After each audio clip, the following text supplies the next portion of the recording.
अल्लाह ताला अन्हो को धोखे से कूफा बुलाकर बेदर्दी के साथ शहीद कर दिया गया और उनके आल औलाद और असहाब को भी शहीद कर दिया गया। इस तरह हज़रत इमाम हुसैन रज़ियल्लाहु ताला अन्हु की शहादत के बाद औलाद रसूल को कैद कर लिया गया और नबी की बेटियों को बेपर्दा करके कूफा और शाम की तरफ ले जाया गया। मेरे दोस्तों, यजीदी फौज के बदबख्तों ने अहले बैत की तमाम पाक दामन ख़वातीन के सरों से दुपट्टों को उतार दिया और उनके पाँव में बेड़ियां डालकर उनको कैद करके ले जाया गया। इमाम हुसैन की शहादत के बाद बीवियों को कैद करके आगे आगे यजीद की फौज खुशियां मनाती जा रही है और नाचती जा रही है और उनके पीछे अहले बैत अतहार की पाक दामन ख़वातीन कैद होकर आ रही हैं और फौज यजीद ने तमाम शहीदों के कटे हुए सरों को अपने नेज़ों पर उठाया हुआ था और वहां मैदान करबला में हजरत इमाम हुसैन रज़ियल्लाहु ताला अन्हु और उनके असहाब के जिस्म मुबारक बगैर सर के पड़े हुए थे। मैदान करबला में हर तरफ लाशें ही लाशें पड़ी थीं। मेरे दोस्तों, रिवायात में आता है कि 3 दिन तक मैदान करबला में हजरत इमाम हुसैन रज़ियल्लाहु ताला अन्हु और आपकी आल औलाद की लाशें बगैर कफन और दफन के पड़ी रहीं। चुनांचे 13 मुहर्रम 61 हिजरी को जब आसपास के लोगों को यह मालूम हुआ कि यजीदी फौज का पहरा कम हो चुका है तो आसपास के लोग नहर फुरात से पानी भरने के लिए आए। बनी असद की कुछ औरतें जब नहर फुरात से पानी भरने के लिए आईं तो उन्होंने ये मंजर देखा कि मैदान करबला में हर तरफ लाशें बिखरी पड़ी हैं। किसी का बाजू कहीं पड़ा है तो किसी का जिस्म कहीं पड़ा है तो किसी के पांव कहीं पर पड़े हुए हैं। उन औरतों ने लर्जा देने वाला जब ये मंजर देखा तो वो भागती हुई अपने मर्दों के पास गई और अपने मर्दों से कहने लगी कि इस करबला के मैदान में हजरत मोहम्मद मुस्तफ़ा सल्लल्लाहु ताला अलैहि वसल्लम का खानदान था। शायद यजीद ने उनको शहीद कर दिया है। उन शहीदों की लाशें बिखरी पड़ी हैं और उनके खेमे जले पड़े हैं। वो औरतें अपने मर्दों से कहने लगी कि आओ हम चलकर आले रसूल सल्लल्लाहु ताला अलैहि वसल्लम के शहीदों को दफन करते हैं।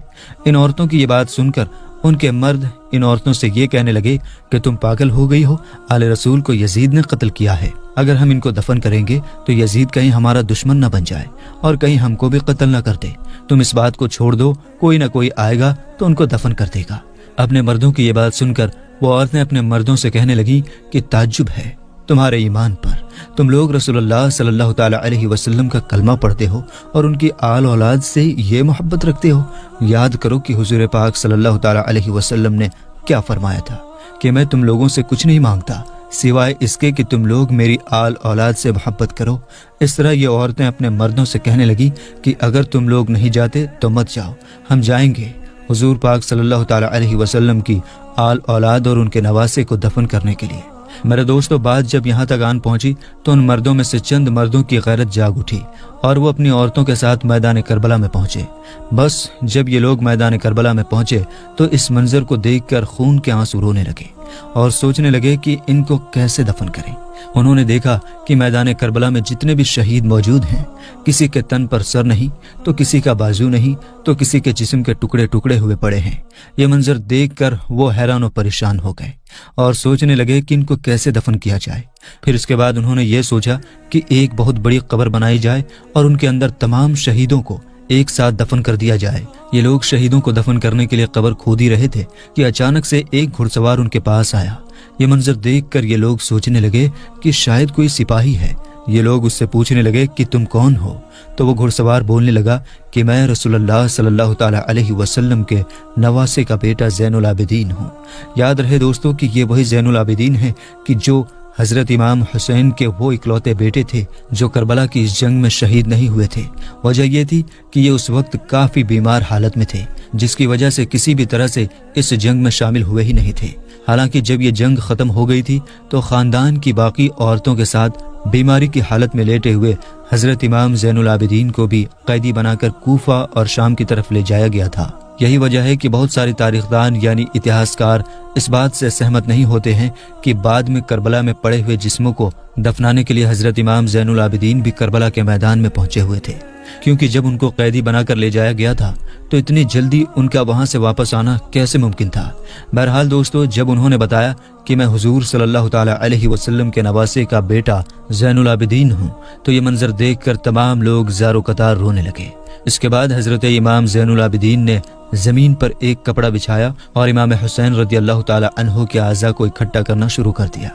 کہیں سے امام حسین رضی اللہ تعالی عنہ کا ہاتھ مبارک ملتا تو کہیں سے امام حسین رضی اللہ تعالی عنہ کے جسم کا کچھ حصہ ملتا۔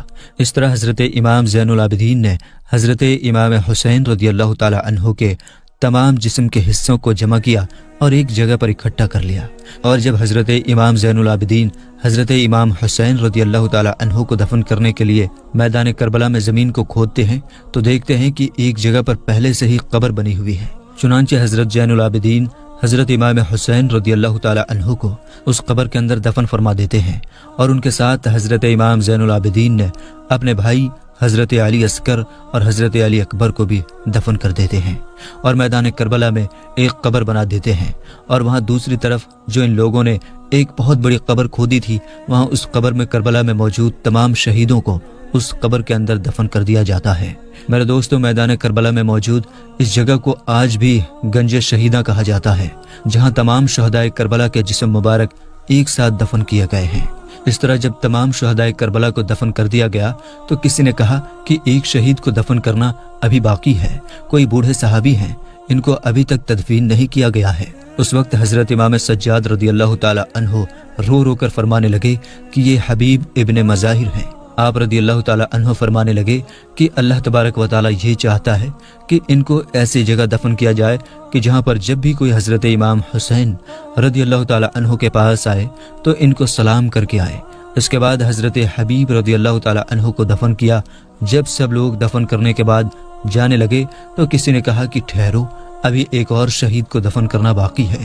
تو لوگوں نے کہا کہ تمام شہیدوں کو دفن کر دیا گیا ہے، اب کون سا شہید باقی ہے؟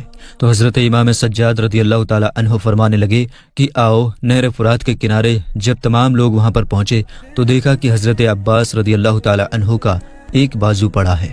جب لوگ تھوڑا آگے بڑھے تو دیکھا کہ حضرت عباس رضی اللہ تعالی عنہ کا دوسرا بازو پڑا ہے، اور حضرت عباس رضی اللہ تعالی عنہ کا جسم مبارک وہاں پر موجود ہے جہاں پر آپ لڑتے لڑتے شہید ہوئے تھے۔ اس کے بعد حضرت عباس رضی اللہ تعالی عنہ کے لیے قبر کھودی گئی اور آپ کے جسم مبارک کو بھی ایک مقام پر دفن کر دیا گیا۔ آج بھی میدان کربلا میں حضرت عباس رضی اللہ تعالی عنہ اور حضرت امام حسین رضی اللہ تعالی عنہ کی قبر مبارک ایک دوسرے کے آمنے سامنے ہیں۔ میرے دوستو، یہ تو بات ہو گئی تمام شہیدوں کے جسموں کا۔ اب جہاں تک معاملہ ہے حضرت امام حسین کے سر مبارک کا کہ جس کو یزید کے پاس لے جایا گیا تھا، تو اس کو کہاں دفن کیا گیا تھا، اس بارے میں تاریخ دانوں کے بیچ الگ الگ رائے پائی جاتی ہیں، مگر جو سب سے زیادہ مشہور ہے وہ دراصل یہی ہے کہ بعد میں ان کے سر کو ان کی ماں یعنی کہ حضرت بی بی فاطمہ الزہرا رضی اللہ تعالی عنہا اور ان کے بڑے بھائی یعنی کہ حضرت امام حسن کے پہلو میں دفنایا گیا تھا۔ حالانکہ دوستو، یہاں پر آپ لوگوں کو یہ چیز بھی بتا دینا ضروری ہے کہ ویسے تو میں نے آپ کو پہلے ہی بتا